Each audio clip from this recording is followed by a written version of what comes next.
powers that be. Chapter 1. The rain poured down on the dark streets of Oakdale. Detective John Smith pulled up in front of the two-story suburban home, its windows lit up with a faint glow against the night sky. Yellow police tape blocked off the perimeter. Neighbors watched from their front porches, raincoats pulled tight. Smith ducked under the tape, water dripping from the brim of his fedora. The front door was ajar. He stepped inside, floorboards creaking. The living room was orderly, magazines fanned out on the coffee table, a blanket draped over the couch. But in the kitchen, signs of struggle, a shattered glass by the sink, utensils scattered across the tile. A staircase led to the second floor. Gripping the railing, Smith ascended, floorboards groaning under his weight. He entered the master bedroom. Forensic techs photographed the scene, flashbulbs popping. There on the king-sized bed lay the body of David Wilson, the local family man. His eyes stared vacantly at the ceiling, a trickle of blood from the bullet hole in his chest staining the sheets crimson. Smith stood over the corpse somberly. After 20 years on the force, he knew this scene all too well. But something about the victim's empty gaze always chilled him. It was the nothingness, the void left when the light of life was snuffed out. Shaking off a shudder, Smith turned to the techs. "What do we know?" They gave him the rundown. Close-range shot to the chest, likely while Wilson was asleep. No signs of forced entry. The gun was left discarded by the bed, a .38 revolver, serial number filed off. Professional job meant to look like a burglary gone wrong. But Smith's gut said otherwise. He paced the bedroom, scanning for clues. Photographs on the dresser showed Wilson with his wife and 2 kids, smiling, lives now shattered. Smith noticed smears of lipstick on a half-empty glass of wine. A woman's bracelet glinted on the nightstand. An affair? Smith left the text to finish up and headed downstairs. He gazed around the living room, eyes settling on the overturned briefcase beside the couch. Papers were scattered everywhere. He rifled through them, invoices, policy forms, accounting statements. Then something caught his eye, a bank statement showing a balance in the hundreds of thousands. Wilson clearly had deeper pockets than an average insurance salesman. Intrigued, Smith slipped the statement inside his coat. This was more than just a robbery. His gut said this was a hit, and he aimed to find out why. Chapter 2. At the station, Smith sat at his desk nursing black coffee, head throbbing from lack of sleep. The clock ticked past midnight, but he couldn't rest, not with Wilson's lifeless face haunting him. Sighing, he went over the bank statement again. Nearly $1 million. The kind of money that got people killed. His desk phone rang, jarring in the silence. He hesitated before answering. "Smith." "It's Marks. Got a minute?" It was the deputy chief medical examiner. "What do you have?" Smith asked. "Tox results back on Wilson, traces of zolpidem in his system." Marks explained it was a powerful sleeping pill, enough to knock someone out cold. Smith tightened his jaw. Wilson was definitely slept the Mickey that night. This was premeditated. After hanging up, Smith stared vacantly at the board where he'd pinned up crime scene photos. A shadow at the door made him turn. It was his partner, Casey. He held 2 steaming mugs. "Thought you could use one." Smith accepted it gratefully. "I can't shake this one, Casey. This was an execution." Casey pulled up a chair. "I know that look, You've already decided to dig deeper into this, haven't you? Smith nodded. There's something bigger at play here. I found evidence of large off-the-books finances. Wilson wasn't some average family man. Careful, John. Don't pick at threads you can't unravel. Powerful people in this town want cases like this handled quickly. Casey spoke gently, but his message was clear. Smith grimaced. Oakdale's Mayor Christina Clark made sure the police force knew who buttered their bread. Just last month, she helped appoint Mason Howard, local real estate tycoon and her biggest campaign donor, as police commissioner.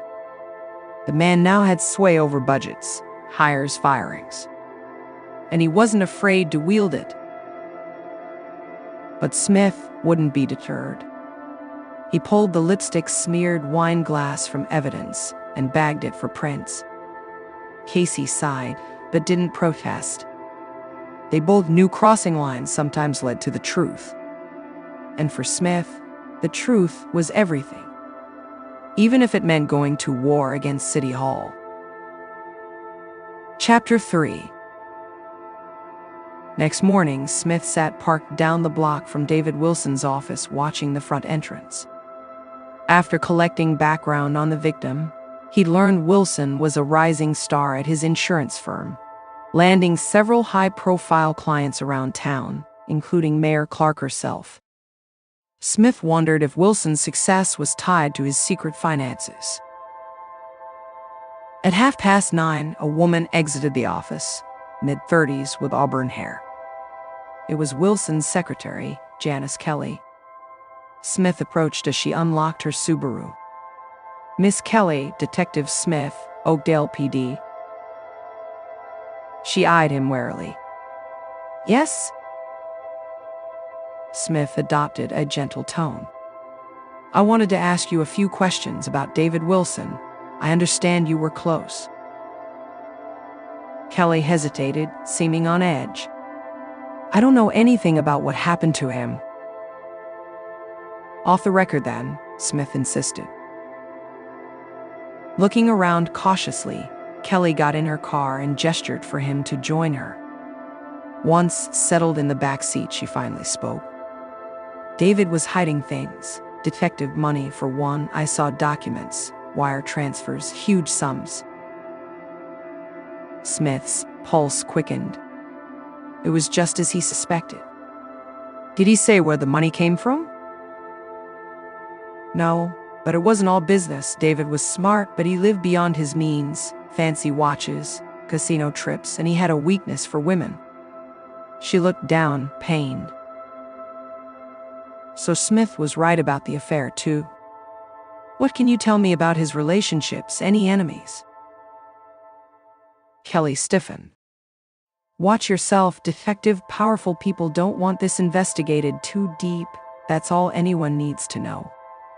She glanced at the clock nervously. I need to go. Smith pressed his card into her palm before getting out. As Kelly pulled away, a black town car with tinted windows rounded the corner. The car parked and two beefy men in suits stepped out, scanning the area. Muscle sent to intimidate, Smith thought. The powers that be were moving quickly to protect their interests. Well, they could try to scare him off. But one thing was certain, John Smith didn't spook easy. Chapter 4. Smith went straight for the top, barging past the secretary into Mayor Clark's office. She shot up from her desk, startled. Detective, I don't appreciate ambushes, she said sharply. Underneath her politician's veneer, fear lurked in her eyes. Smith stepped closer. And I don't appreciate obstruction of justice, so let's talk about David Wilson. Clark averted her gaze. David was a friend, and his murder is a terrible tragedy, but I don't see how I can help your investigation. Oh, I think you can. Smith tossed the evidence bag with the lipstick-stained glass onto her desk. Yours, I presume. The mayor flushed. After a tense silence, she said, "My personal affairs are none of your business. When they impact a murder investigation, they are."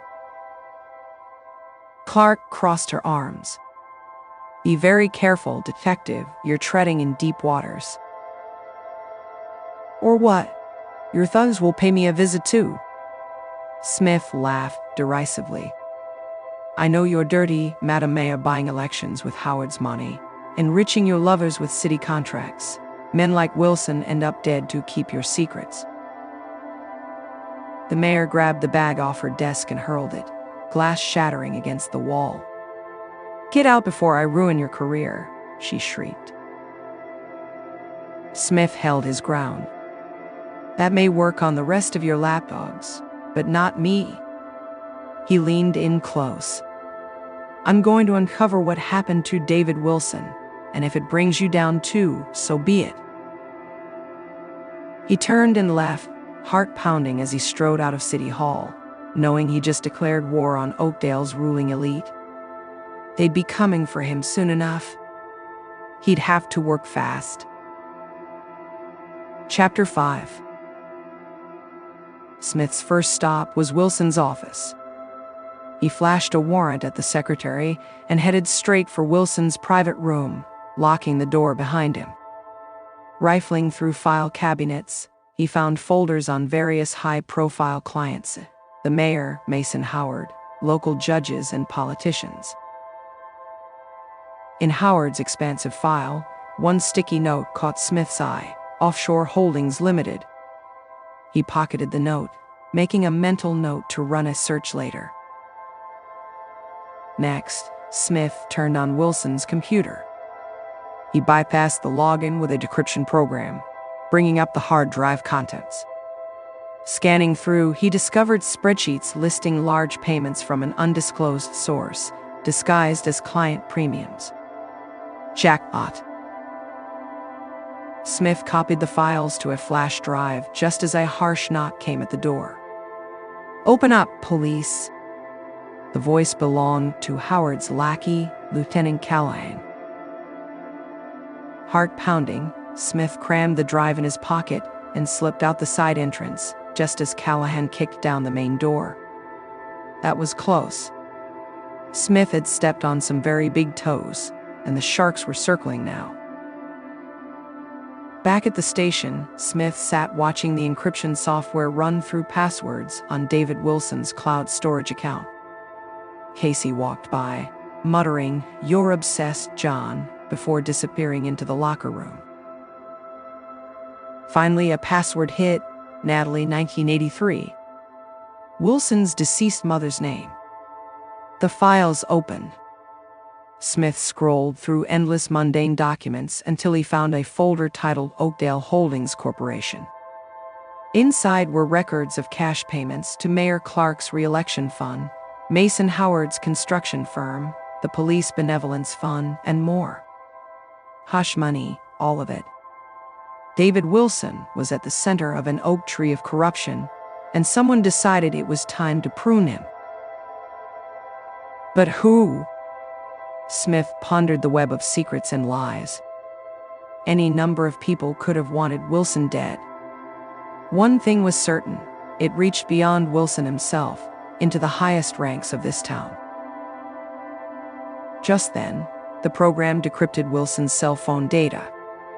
Text painted a clear picture of his steamy affair with the mayor.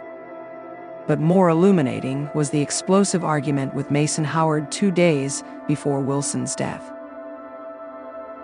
"Wilson, I want out. Find someone else for your dirty work." "Howard, you'll do as I say, or you'll be sorry." "Wilson, I'm done being your bagman." This was it, Smith thought, the smoking gun. Howard had Wilson killed to keep his scheme quiet. It was time to haul Oakdale's biggest kingpin in for a chat. Chapter 6. Smith stood across the street staring up at the glass monolith housing Mason Howard's empire. Oakdale First Realty, the sign read. The man owned half the town under that banner. Crossed him, and you'd be crushed. But Smith didn't care about towers of glass and steel. He operated on street level, where the people like David Wilson lived and died. And he was about to stroll into the lion's den. In the marble lobby, he took a winding glass elevator up to the top floor executive suites.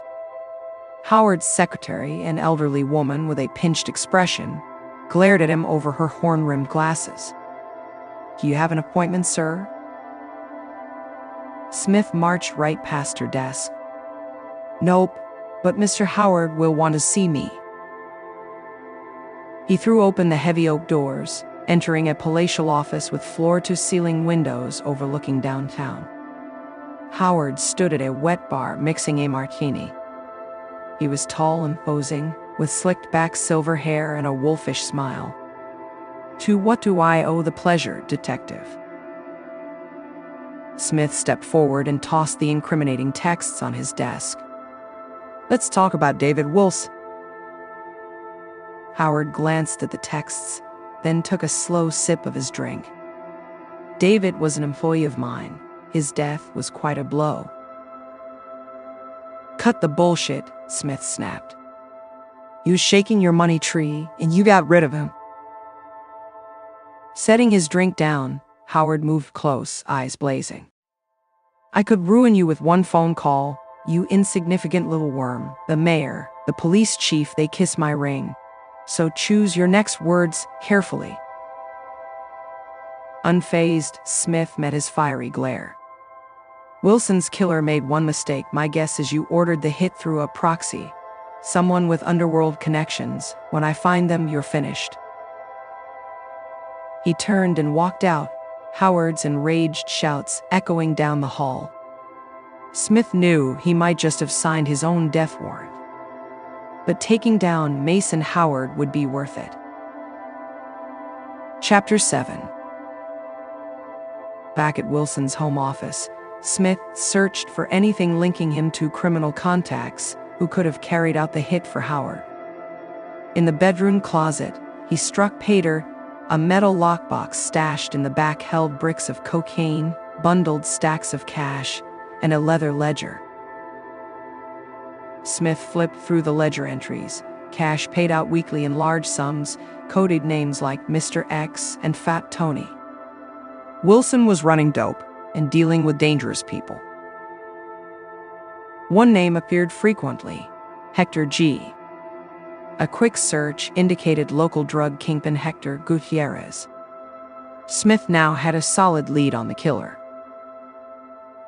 He arrived at Hector's strip club front, neon signs buzzing in the dusk. Two beefy bouncers blocked the entrance. Smith flashed his badge. "I need to see your boss." The bouncers glanced at each other. The bigger one said, "Mr. Gutierrez is a respected businessman. Why don't you harass someone else?" In a flash, Smith grabbed him by the collar and shoved him against the brick wall, forearm crushing his windpipe. "Listen, meathead, I'm not asking twice." Gasping, the man pointed to a steel door down the alley. Smith released him and headed through it, descending grimy steps lit by hanging bulbs. At the bottom was a metal door marked Private. He entered a haze of cigar smoke, rap music pulsing. At the back of the VIP lounge, Hector reclined on a velvet sofa, surrounded by armed goons and scantily clad girls. A giant gold crucifix hung from his neck. Smith marched up to him. "We need to talk now." Hector blew smoke in his face. "You got some balls coming in here, cop." He waved his goons forward. Smith stood his ground. "Back off. This is about David Wilson. I know you did jobs for him, like taking out his problems." He tossed the ledger book into Hector's lap. "So talk, or the next visitors will be DA." Hector scanned the book, snarling. He waved off his goons. That snitch Wilson was skimming my product, selling it himself, ripping me off. His fists clenched. So yeah, I handled it permanently. Smith grabbed Hector by the gold chain. You're done, scumbag. Just then a blow hit Smith from behind, dropping him to the floor. Hector stood over him, grin flashing gold. No, cop, you're done. Everything went black. Chapter 8. Consciousness returned slowly through the throbbing headache. Smith awoke slumped in the passenger seat of his own car, engine idling. Hector sat at the wheel, smiling grimly. Time to go for a ride, cop. Smith discreetly tested his bonds, hands cuffed behind his back, ankles tied. No give. He was trapped. Hector gunned the engine, swinging onto the highway out of town. The glow of Oakdale's lights faded in the rear-view mirror. Up ahead, darkness. Wilson was stealing from the family, Hector said. I had to send a message, nothing personal. So what's the plan? Smith asked. Make me disappear too. Hector shrugged. You're a problem, boss says fix it. Smith needed to stall for time. Howard's going down for this, evidence will nail him. Maybe, but you won't be around to see it. Hector cocked his pistol. Smith stared into the blackness ahead, refusing to show fear. If this was it, he'd face death head-on. Suddenly, Hector jerked the wheel violently. Smith slammed against the door as they swerved onto a gravel road. The car fishtailed, tires spitting stones. Smith glimpsed a faded sign, Sutter's Creek Bridge, 1 mile. So that was Hector's plan. Make him vanish beneath the inky water. Destroy the evidence. He thought of Casey back at the station, oblivious. Who would take up the cause once Smith was gone? As the car raced recklessly toward the bridge, Smith strained against the cuffs, the metal biting into his wrists. No use, he was trapped, helpless. The bridge loomed ahead, a black void over the churning water. Hector accelerated, grinning wildly. Smith braced himself. No way out but through. He sucked in a deep breath as the car shot over the edge. For a suspended moment, they were airborne. Then the roof crunched as they plunged into the frigid depths. Icy water gushed in, shocking the air from Smith's lungs. The car sank fast, headlights illuminating the swirling silt. Hector scrabbled at his door, the big man's bulk working against him. Smith yanked at the handcuffs, desperately, even as the cold water rose over his head. No use. This was it. Casey would never know what happened to him. Just as his vision started to dim, metal creaked and glass shattered. Suddenly he was moving, being propelled through the open driver's door. Strong hands grabbed his shoulders, hauling him upward. Smith broke the surface, gasping for breath. Treading water nearby was his partner Casey, uniform soaked. He swam over and helped keep Smith afloat. Easy, buddy, I got you. Smith coughed up water. How? You didn't check in, had a hunch to come looking. Casey grinned. Lucky for you, I know how to tail someone without being spotted. They swam for shore and collapsed on the muddy bank, chests heaving. Smith had never been so happy to see someone in his life. He clasped Casey's shoulder. I owe you, partner. Casey slapped him on the back. What are friends for? He handed Smith a handcuff key, Now let's go get these bastards. Smith sat on the shore, catching his breath, the lights of distant patrol cars flashing through the trees. Divers were still searching for Hector's body in the sunken car. Casey approached, flipping his notebook closed. State police fished Howard out of bed. He's in custody. Any chance he talks? Smith asked. Doubtful, but with Hector's confession, we've got him dead to rights on conspiracy charges. Smith shook his head. It's not enough. Howard will slither out of this somehow. The only way to nail him. He trailed off, mind racing.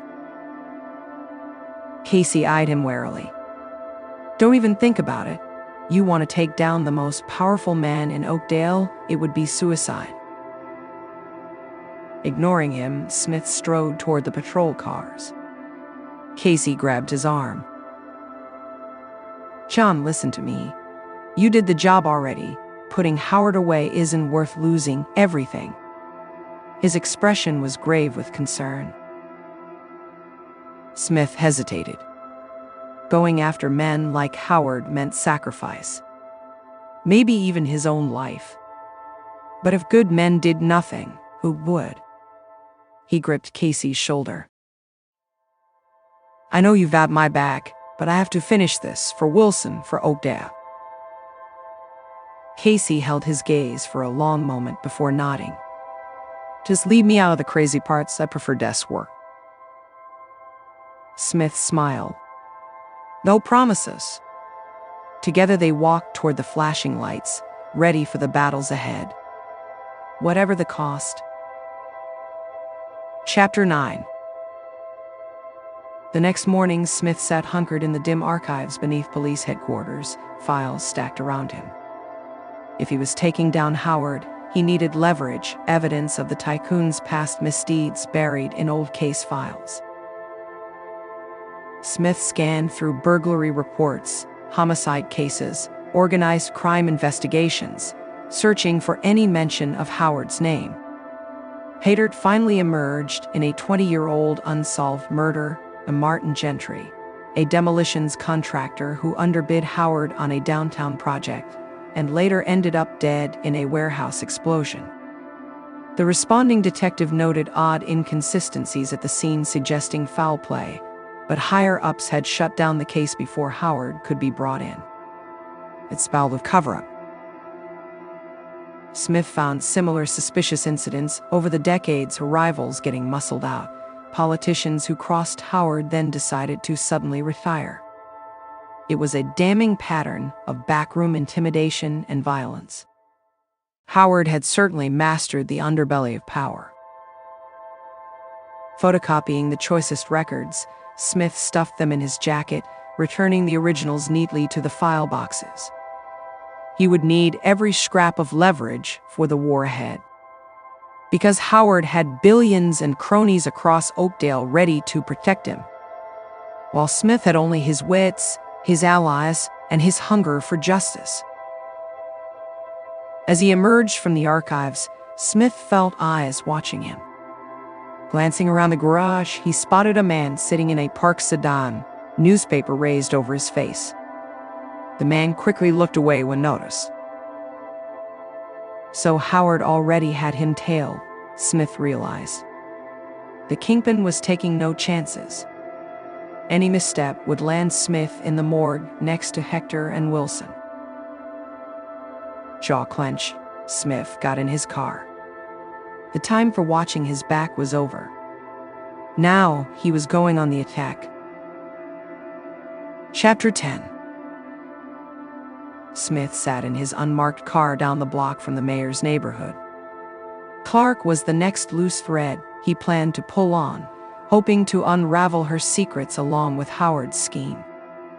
If he could turn her against Howard, get her to flip on the stand, it might be enough to topple Oakdale's teetering house of power. He sipped tepid coffee, waiting as the morning sun rose over manicured lawns and luxury sedans and driveways. Oakdale's ruling class sure knew how to feather their nests. A far cry from the worn linoleum and rusty tap water of Smith's studio apartment. At 7:30, the mayor exited her home in heels and a blazer, climbing into her city-issued SUV. Smith eased out from the curb to follow. He tailed her to City Hall, then watched from across the street as she ascended the steps and disappeared inside. Now came the hard part. Slipping through a side door, Smith made his way upstairs to the mayor's office. The aide at the front desk jumped in surprise. "Sir, you can't go in there." Smith blew past him, drawing his sidearm. "Official police business, stay put." He burst into the mayor's office, locking the doors behind him. She shot up from her desk, face draining of color. "How dare you? I'll have your badge for this." Holstering his gun, Smith tossed a photograph on her desk. It showed the mayor and David Wilson locked in a passionate embrace inside a hotel suite. "We need to make a deal." Clark stared at the photo, mouth agape. When she finally spoke, her voice was icy calm. "Blackmail is a dangerous game. Detective, you have no idea the enemy you've made." Smith sat in the chair opposite her. "Here's how this goes. You give evidence against Howard for ordering Wilson's murder. In return, the photo and knowledge of your affair disappear." The mayor is silent. Smith presses on. "Come on, Clark. Howard will cut you loose the second things get hot. Protect yourself here." She fixes him with a venomous glare. "I think you should leave now, Mr. Smith." He stares her down. "You'll regret this." Smith grabs the photo off the desk and walks out. The first volley was fired. Now it was time to hit harder. Chapter 11. Smith sat in his unmarked sedan, camera rigged to photograph through the windshield. He was staked out at La Chat Noir, an upscale Oakdale restaurant. Right on time, a sleek Mercedes wheeled up and Mayor Clark stepped out. She was greeted at the door by Mason Howard, impeccably dressed as always. The two were escorted to a private table in back. Bottles of expensive wine appeared. Smith snapped photos of the cozy dinner through the window. The mayor was sticking by Howard, despite the clear threat he posed. She was either hopelessly loyal or had too many skeletons tied up with the kingpin to cut him loose. Either way, Smith's leverage was wasted on her. As the mayor's SUV pulled away into the night, Howard remained, lighting one of his trademark cigars by the bar. This was Smith's chance. He entered the restaurant and took a seat within earshot. When Howard pulled out his cell phone to make a call, Smith discreetly switched on the recorder in his pocket. "Yeah, it's me," Howard said in a low voice. "Our problem with Detective Smith has only gotten worse. Well, accidents happen all the time." He chuckled coldly. "Take care of it." Smith's pulse quickened. There could be no doubt Howard just green-lit him for termination. He had greatly underestimated the kingpin's ruthlessness.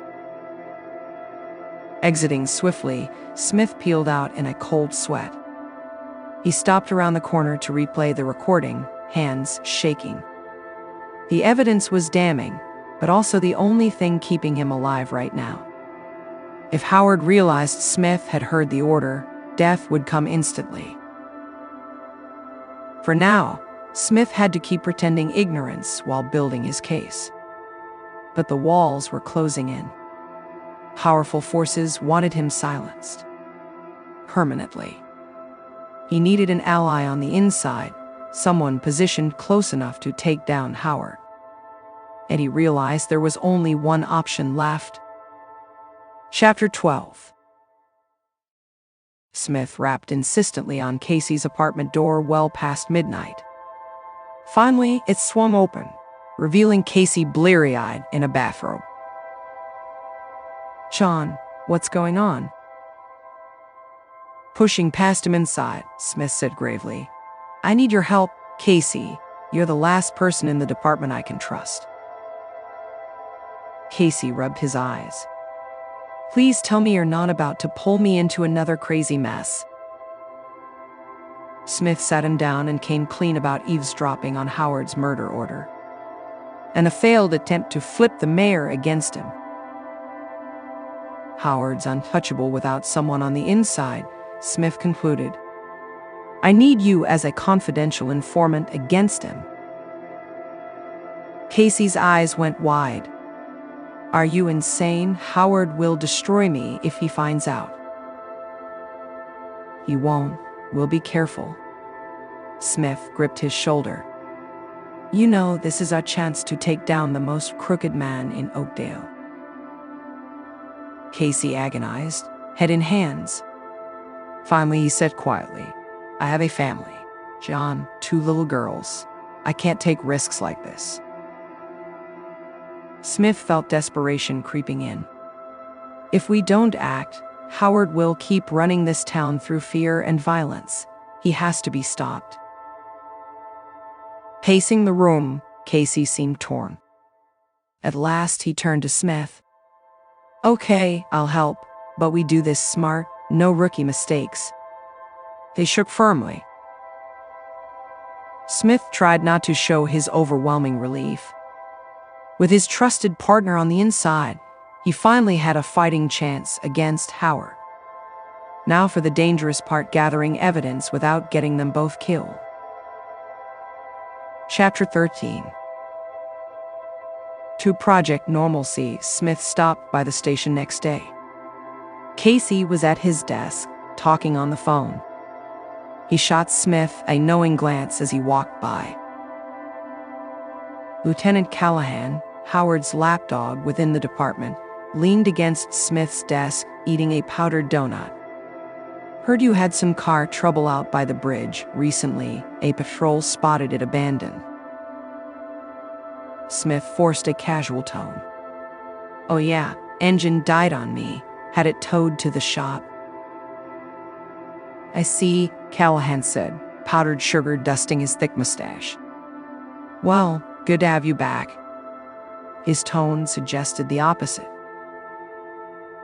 Before Smith could reply, the chief's office door swung open and Mason Howard strode out, in the middle of giving orders.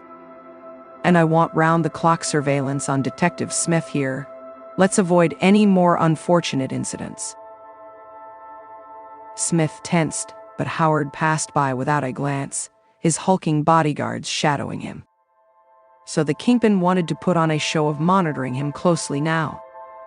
It was all theater. Howard still thought the kill order was secret. As Howard waited for the elevator, the door slid open, revealing Casey wheeling in 2 filing boxes. He nearly collided with the billionaire, boxes toppling over, papers scattering across the floor. "You idiot, watch where you're going," Howard bellowed. Casey stammered apologies, kneeling quickly to gather the files. As he did, he hugged Howard briefly around the knees in a fumbling attempt to steady himself. After Howard stormed off, Smith caught Casey's eye. The quick, ingenious pass. Casey flashed a subtle thumbs up. Phase 1 was done, the wire was live. Now they just needed evidence. Chapter 14. Next day, Smith sat in his car down the block from Oakdale Elementary. He checked his watch. 10:45, recess time. Casey came jogging up and slipped into the passenger seat. "The beanbag toss booth is all set. I even brought a cookie cake." He patted the grocery bag proudly. Smith raised an eyebrow. "You really get into your undercover parenting role, don't you?" "Hey, it's an important school fundraiser," Casey said defensively. But his eyes glinted with excitement. Their clever ploy was to have Casey work the elementary school bake sale while Howard did a publicity appearance greeting students. If they could capture Howard discussing criminal dealings under the cover of community goodwill, it would be a damning coup de grace. "Okay, let's do this," Smith said, buckling on his camera glasses. They walked onto the festive scene, children laughing and playing, parents chatting around folding tables. The school principal steered Howard toward Casey's booth with the giant cookie cake. "Showtime." "Mr. Howard, so nice you could stop by," Casey said, laying it on thick. "Beanbag toss." As Howard half-heartedly tossed a couple of bags, Casey engaged him. "Some good zoning changes coming up, I hear, opening up that whole side of town for development." "Yeah, should be profitable," Howard muttered, glancing around. "Also got a new police commissioner in my pocket, going to ease off certain investigations, if you catch my drift." "Bingo." Casey gave an exaggerated laugh. "I love how you always play the angles, sir." Just then, the principal bustled back over. "Mr. Howard, the children are eager to meet you." As he's ushered away, Casey gave a thumbs up to Smith's hidden camera. They'd hooked a big fish on the line. Now, to reel him in. Chapter 15. That evening, Smith crouched in the back of Casey's minivan outside a small restaurant downtown. They'd learned Howard used this place to host his most important meetings. If they were patient, something big might fall in their lap. At 8 p.m., a convoy of Escalades appeared, bodyguards taking up posts. Then Howard himself emerged, accompanied by a bearded man Smith didn't recognize. The pair disappeared inside. An hour later, they emerged, still conversing. Casey quickly snapped photos of the mystery guest. "I'll make the payoff in Dubai," the man told Howard. "Just have the shipment ready to move next week." Howard smiled coolly. "I'll have my best man on it." They shook hands and parted ways. Smith exhaled. "Boone, did you hear that? Howard's shipping something major out for that guy next week." "Drugs, guns, something illegal," Casey agreed. "This is huge, John." Smith's pulse raced. A big score like this could take down Howard for good. "We just need to grab whoever he assigns the job to with the goods." Casey grinned. "Then it's bye-bye billionaire, let's nail this bastard." They bumped their fists and start planning the sting. Howard's kingdom was finally teetering. Chapter 16. Holed up in a motel outside town, Smith studied the photos of Howard's mystery associate. Hours of cross-checking criminal databases finally yielded a match: Nicholas Payne, an elusive arms dealer from the Middle East. This shipment was likely weapons. A knock at the door put Smith instantly on alert. Gun drawn, he edged it open to see Casey wearing a ball cap and hoodie. Once inside, Casey exclaimed, "We have a big problem, John. There's a mole inside the investigation." "What? How do you know?" "I overheard some of Callahan's guys talking. Said Howard knows you're onto him about the armed shipment. He's already changing the logistics." Casey paced anxiously. Smith felt sick. Someone sold us out. Think hard. Could anyone have gotten wind of our plans? Casey shook his head helplessly. "I don't know. I was careful." Smith's mind raced.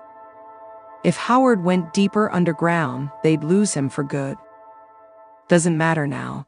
All that matters is finding that shipment. He went to the cluttered desk and rifled through the evidence so far: financial records, Tischerman's files, photos of Howard's associates. Then he saw the facial match photo of Nicholas Payne he'd printed. But something was wrong. Payne's beard was now gray instead of black. The photo had been altered. Smith's blood turned to ice. Someone had doctored the evidence in this room. His secure hideaway was totally compromised. Grabbing Casey's arm, he said urgently, "We need to go, now." Chapter 17. Peeling out from the motel, Smith explained to Casey about the altered photo. "Which means Howard's men could be descending on us any minute. We're burned."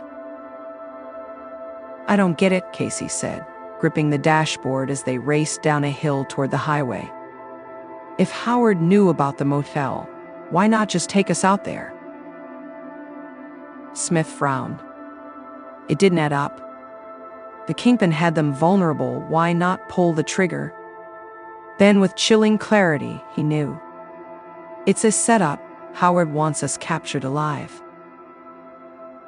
Sirens sounded behind them as 2 patrol cars appeared over the crest, lights flashing. Smith hit the gas. "He means to take us off the board and have total deniability, like we went rogue, had to be brought down." The cruisers were closing in as Smith swung the car onto the highway on-ramp. "Officially, this will look by the book, but once they have us, we're ghosts." "What do we do?" Casey asked, glancing back anxiously as a 3rd police car joined the pursuit. Up ahead, Smith spotted a tanker truck approaching in the right lane. The only way out. He steeled himself. "We break free." Flooding the engine with gas, Smith shot forward erratically like he was trying to beat the tanker. The cruisers followed at high speed. Just as they pulled alongside, Smith wrenched the wheel to the right, slamming the brakes. His car spun out, blocking the highway. The cruisers twisted to avoid him, but couldn't stop in time. They careened into each other, and the tanker, with an explosive bang, fuel spurting from ruptured metal. Smith and Casey shielded their eyes from the fireball. The road was fully ablaze, black smoke pluming into the sky. A gap was all they needed. Smith jammed the car into gear and hit the gas once more, roaring through the carnage. Still alive for now. But Howard wouldn't stop until they were in cages or in graves. Chapter 18. Winding through remote back roads, Smith and Casey drove into the hills outside Oakdale. Smith had a property up here even the department didn't know about. Registered under his mother's maiden name, a cabin he'd retreat to occasionally when the city noise overwhelmed him. If anywhere offered refuge to plan their next move, this was it. The cabin was rustic but secure, with outdoor spotlights and an alarm system Smith armed once inside. He did a rapid sweep to ensure they were alone while Casey quickly boarded up the windows overlooking the driveway. Finally, they collapsed into armchairs in the living room, emotionally drained. Smith broke the heavy silence first. "Howard doesn't pull punches. If he can't buy us, he'll bury us." "We're so close to nailing him, though," Casey said. "We get one crack at that shipment, it's over." Smith shook his head. "Your cover's blown wide open now, which leaves us 0 inside access." He thought for a beat. "Unless—" "No way, don't even suggest I go back undercover," Casey said. "We just escaped by the skin of our teeth." "You wouldn't need to get close this time," Smith insisted. "We just need you to feed one bit of misinformation to Callahan, send Howard's shipment into our arms." Casey agonized, pacing the creaky floorboards. At last, he reluctantly agreed. One last job to take this bastard down. They clasped hands. The end game was approaching. Whatever the risks. Chapter 19. In the kitchen, Smith opened 2 beers and handed one to Casey. Here's to our last night as free men if Howard gets wise. Casey chuckled grimly and took a long swig. A comfortable silence fell between them, the cabin creaking gently in the night wind. You know, I'll actually miss this when it's over, Casey said wistfully. As unhinged as our methods got, it always felt righteous going after criminals nobody else could touch. Smith nodded. The thrill of the hunt, the desire to outsmart the wolves. He took a meditative sip. But there's a cost that comes with living only for the chase. What do you mean? Leaning back in his chair, Smith said, Look at me, I'm nearly 40 now with no family or home outside a studio apartment, never made time for life's quiet joys. He fell silent. Casey studied him for a beat, then said gently, It's not too late, you know, to open up to someone again. Smith managed a sad smile. We both know the lives we've chosen, Casey, and where they lay. They drank quietly until the last embers faded from the fire. Both men wondered if the coming day would be their last. But come what may, they would face it together. At dawn, they went over the plan one final time. Casey would plant misinformation with Lieutenant Callahan that the arms shipment was leaving Thursday by train. Then Smith could intercept it. Before getting in his car, Casey turned back. When this is over, drinks are on me. They parted ways, hoping fortune favored the bold. Chapter 20. Smith crouched, concealed near the train depot as railcars rumbled past in the dark. According to Casey's leak, Howard's arms shipment would move through on this cold train running 3M freight. Up the line, he knew a transit police unit was waiting to close the snare once the marked car came aboard. But every nerve was still on edge. If Howard had an inkling of the ambush, they were all dead men. Miles to the south, the train approached like a hulking beast, headlight cutting the night fog. Smith steadied his breathing, waiting for the cargo to emerge from the mist. Finally, the blur resolved into individual cars, first the automotive transports, then livestock containers. Smith tensed, ready to spot the out-of-place rail car that would hold the guns. But the train kept coming uniformly, no anomaly visible. Flatbeds, fuel tanks, grain hoppers all rolled by routine as clockwork. No arms shipment. The realization hit Smith like a gut punch. Howard was 5 moves ahead. The train crawled past, disappearing up the line, as Smith sat frozen in disbelief. All at once, the depot flooded with blinding light. Freeze, Smith, hands up, came a bullhorn voice. He squinted to see at least 20 SWAT officers surrounding him, assault rifles drawn menacingly. On your knees, now. Fearing being shot, Smith reluctantly complied. In his peripheral vision, he noticed Mason Howard himself standing beside the SWAT commander, gloating. Not so smart after all, Howard sneered down at him. You become a problem for me, you get dealt with. The mayor was kind enough, let us know your whereabouts up here. A black hood was pulled over Smith's head as he was dragged to his feet. It was over. Howard had won again. And this time for good. Chapter 21. Smith was cuffed to a table in a small interrogation room, still hooded. He listened for clues to his whereabouts, but heard only distant, indiscernible voices. Finally, the hood was yanked off. Smith winced at the bright light until his eyes adjusted. Sitting across from him was Lieutenant Callahan, knuckles resting on the table. Behind stood 2 armed guards. "Comfy?" Callahan asked with a smirk.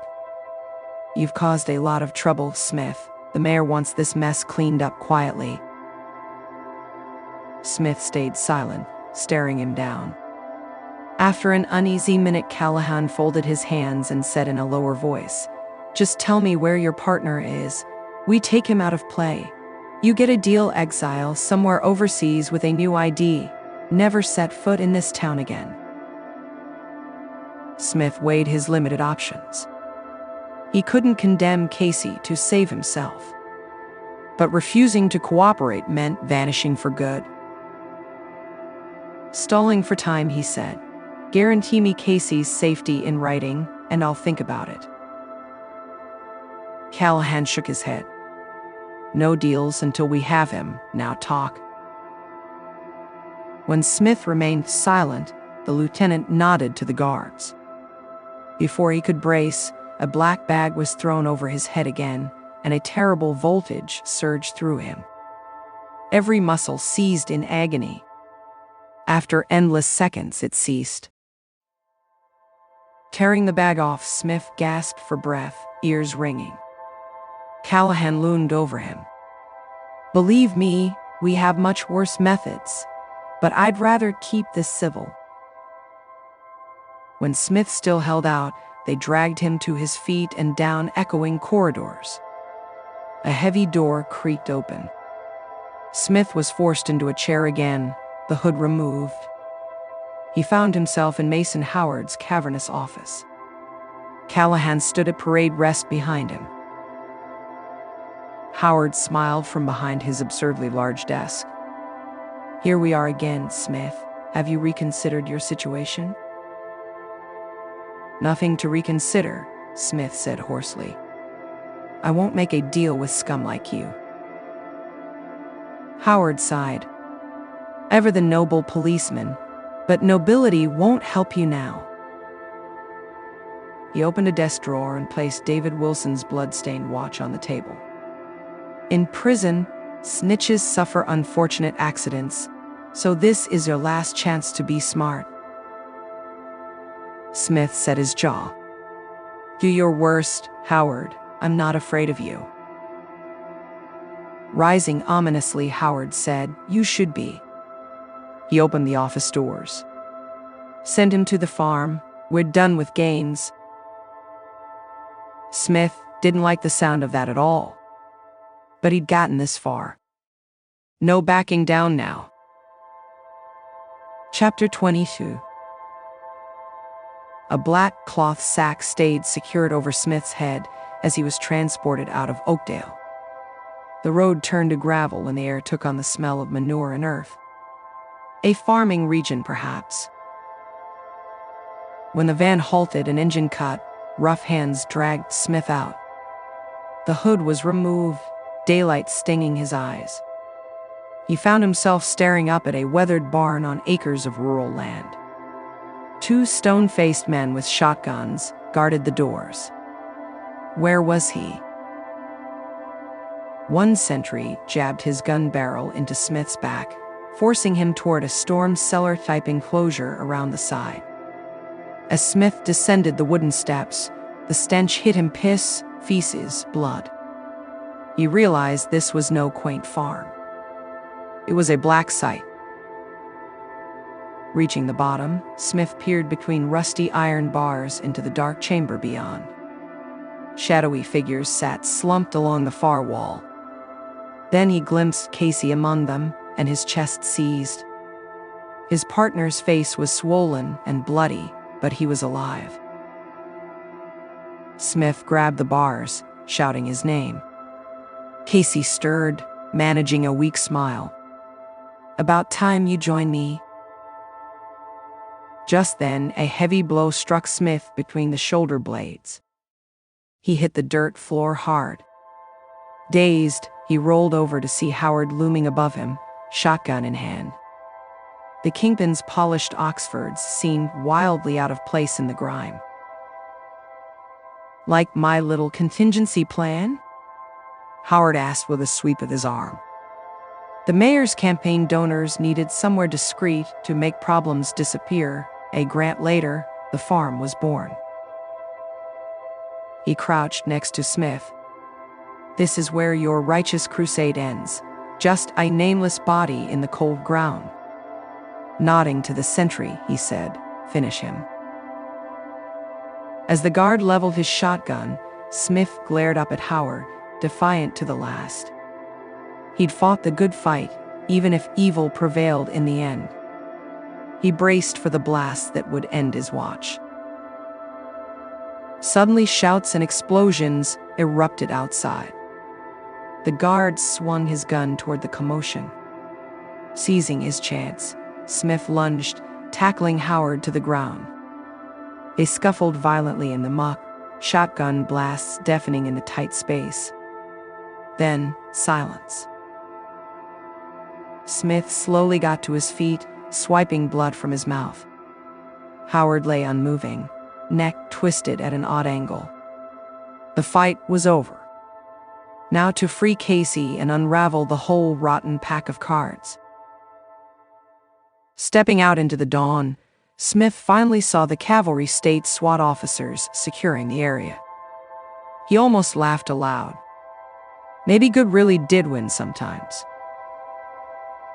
Casey came over, clasping his shoulder. "We did it, partner. We brought the monster down."